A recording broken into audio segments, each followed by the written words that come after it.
So, some issues using Pinterest would be that the platform is usually just embraced by women. Men are actually a very small percent on this social media channel. And much of the activity on Pinterest is generated by brands. So, in this sense, it's kind of also limited to who is it appealing to.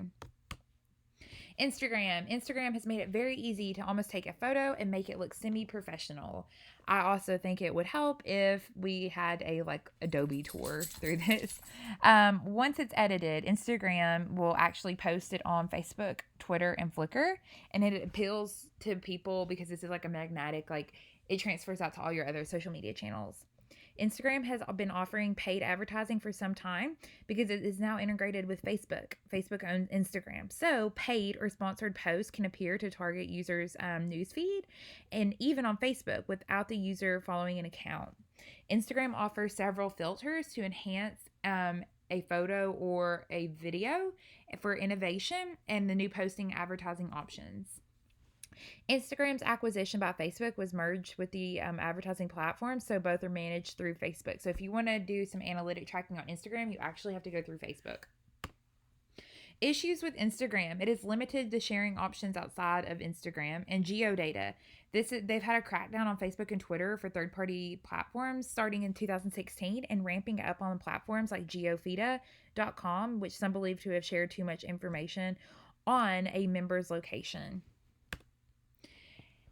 Instagram Analytics has been simply measured that provides a decent basic free report. The Instagram Analytics tools can include Iconosquare and Union Metrics, which is also covering Tumblr. Instagram provides a bulk of public geodata and third-party data collection platforms like Postodask and Geopedia. Viral media. Without a doubt, almost everyone that would crack the viral code would figure out how people and strangers share their content massively, but there is really no known formula allowing content creator to dial in vital content on demand. So for most people, viral marketing really hits or misses with a lot more misses than hits. So for your content to go viral, you need to have two things happen. A few key people in a network of friends liked the content that was shared and wanted it to pass it along to their buddies. Enough people and friends of friends of friends share the content, creating a network effect such as rapidly spreading almost effortlessly, born by individuals who liked it enough and thought it was noteworthy to share on their account. Sending help of seeding, which is helping content go viral. Most successful viral campaigns do not happen by accident. Viral content is usually seeded by paid advertising and outreach to targeted lists of people who have the right attention faster, need higher velocity in sharing activities for their content considered viral. Viral seeding involves the sharing of videos and is rarely targeting and deliberately increasing their shareability. If you remember the Ellen DeGeneres photo from the 2014 Academy Awards, you would know that that selfie, was staged. It was the most liked photo on Twitter and it went viral. And it was actually staged by Samsung to have her to take a selfie with all those celebrities. Analytics. So there's not really a true way to measure viral marketing through analytics platforms, but you can use predictive analytics, which is kind of like the most effective way to look at this in social media marketing. Metcalfe's law is often used. There's more network nodes or social media accounts, mobile devices involved in a social network, and the more likelihood the message will spread, the cost involved yet remain flat because the network does not have a spreading or bears cost. However, many limitations of Metcalfe's law in the number of connections of typical is usually n to 150, arguing that the influencer's targeting is to ensure the right people see the content and are willing to share it. Web analytics. It is often used to measure the effectiveness of viral marketing on sites. All right. Issues with viral marketing. Well, it's unrepeatable and you really can't scale it. So once something's gone viral, it's like a similar piece of content, but it is measurably better to do the same. Much of the viral spread of media is seeded. Means it's planned or manipulated, increasingly in becoming a buyer's market. Consequently, the buyer, producer, sponsor must have deep pockets and is usually only a brand that can afford to do it. LinkedIn is also known for their sites of job seekers. It is a very useful social media platform. Businesses usually focus on reaching out to other businesses. LinkedIn shines, and it can also be used to recruit new employees. However, it's also turned some platforms to make it easier for businesses to advertise to each other. So it's kind of like a B2B digital marketing world. It offers similar advertising to seek jobs and advertise themselves to companies that they want to work with. LinkedIn, which is now owned by Microsoft, is only getting trendier as platforms like Periscope, Snapchat, Instagram, all of which are influencing by millennials, but it does not look like it's going to stay like very trendy. LinkedIn's data is perfect for targeting advertising, career, title, position, company, situation, skills, location, whatever you want to target based on what job you want or who you want to hire. Um, you can do this through any of these characteristics. LinkedIn's data is stored on a cloud repositories via largely an Oracle database backed in and can be manipulated by various data sciences on LinkedIn's team. Recent changes since Microsoft acquired LinkedIn had further streamlined the montage of LinkedIn capabilities, moving it more power and higher to premium accounts and recruiting and HR accounts. LinkedIn also does have its disadvantages. LinkedIn focuses on, as a business networking platform, is too narrow. Their data and their TOS is restrictive and difficult to work with. Microsoft acquisition of LinkedIn raises questions of future direction for the platform. Search engine optimization. This is also something you can leverage as a social media channel. So it's a process where content and websites are optimized to engage audiences and search engines. The search engine process involves matching the content of the website or blog and the content that the audiences are searching for. So search engine monitors their algorithms and they draft these policies that are acceptable to search behavior optimization processes and what would not be considered acceptable behavior. Marketers can only do so much improving to their website and user experience to increase their organic search traffic. The rest is kind of in control of what the algorithm is stating at this point. While Google does not provide the official list of ranking factors, it is important that they have at least like had 665 search improvements since 2012. But the changes have been so uniformly applied everywhere in the world. It is claimed that Google makes changes to its search algorithm 5 to 600 times a year. They don't want you to know about it. Important tactics for SEO. Keyword research is the most effective and single thing marketers can do for their search engine visibility. It also takes the least amount of effort, which is why keyword research is usually done first. Content creation is the single most effective tactic, but it is harder to create content than a keyword research. Leveraging social search engine optimization. So, local searches, algorithms change based on the SEO tactics, and sometimes it works better in different locales. It also encourages local marketers to develop search strategies that work with their community, country, or local vicinity. Much of the local search optimization happens automatically when the site owners add the necessity geolocation tag to their web page. And because of businesses in local, it has limited number of competitors. So a local search query might be a user's need and be beneficial for the service and research because you know exactly who the top person is based on the area. Some analytic facts. So the most used analytics tool for SEO is Google Analytics, but this also only covers information about the website and content that lives in the place and the impressions of the content in Google.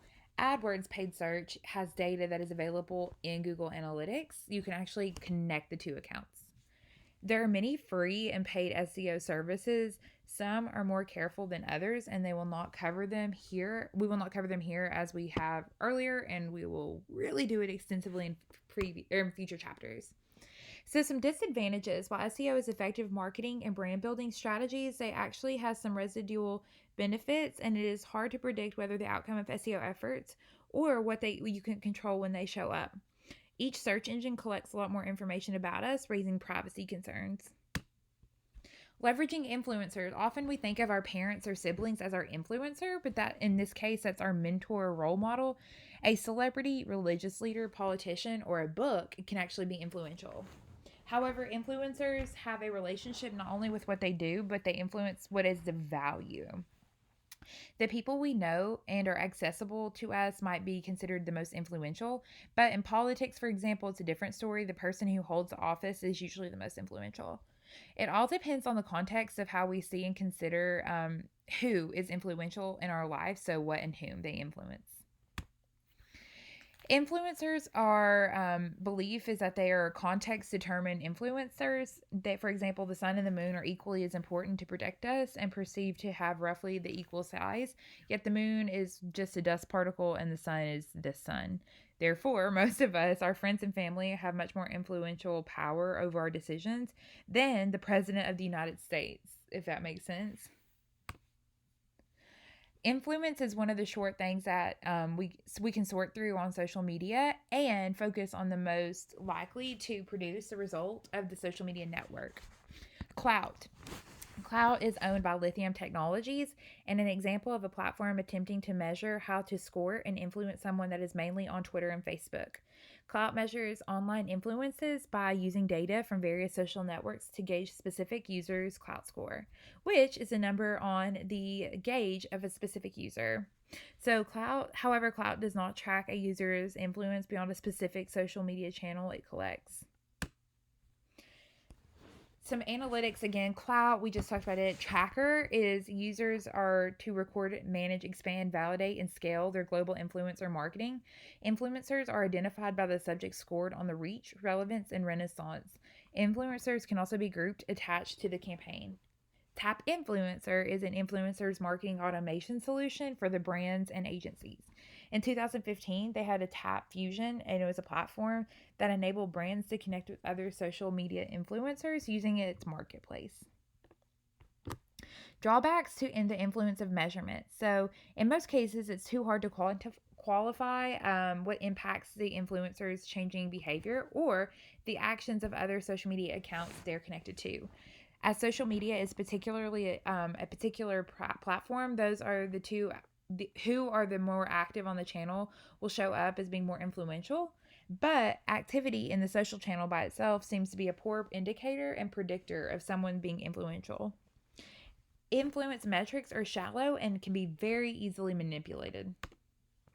Geo and hyperlocal advertising. This is how common and automatic checked when to virtual in any location that is transverse in the world via our mobile phones, even if it is our desire not to be tracked. We, until very recently, marketers didn't know how to often advertise by the people they were seeing and who it was intended for.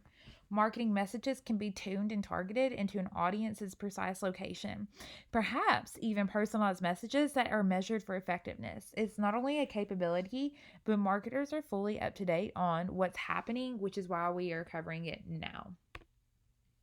Some advantages of geolocation: data being produced by mobile marketers and the broadcast of their location is more valuable to marketers than anything else that we can get our hands on. Geodata contains much of an essence of what people are doing along with the specific point in time, and geolocation data is viewed as an actionable, whereas any other kind of data. Disadvantages that many people are unaware of are how precisely it is to track this type of information. iBeacons and other Bluetooth location technologies require specific applications to be loaded into the mobile device and communicate with the iBeacons in the location. So here's the type of geo-targeting. This is a basic radius targeting. So it's saying like, here's a phone, this is what the area they're targeting. Capturing everyone's transmitting via his or her mobile device is using as GPS longitude and latitude, which is the basic radius targeting method. Most social media platforms that run against advertisements are now targeting options like basic radius targeting, Facebook, Twitter, Instagram, Snapchat. So basic radius targeting can be a great strategy for sending coupons and attracting customers on a local business nearby. Contextual local targeting built upon a existing database of locations corresponding to targeting options such as a shopping mall or a school that may have even been tied to the geographical of the locations like income, lifestyle, and census data, which if you haven't done your census data, you need to. Geo-targeting and retargeting. So this works much more as the same as it does on websites, except that the visits to a specific location can be captured when retargeted with messages based on their activities.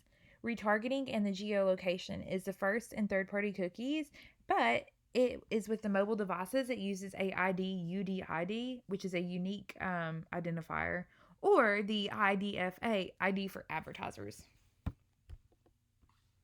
So in this video and chapter, we talked about how social media platforms have its own advantages and disadvantages. We talked about leveraging social media based on the customization and search engine optimization. We saw that the vast majority of people are pretty active on social media, and how geolocation it was built to have a better understanding of social media platforms and their consumers. So go through these questions and see if you cannot find an answer, and call or talk to me. I'm more than happy to help you. Send me an email and I'd be glad to sit down with you on Zoom and just go through something that you might be struggling with.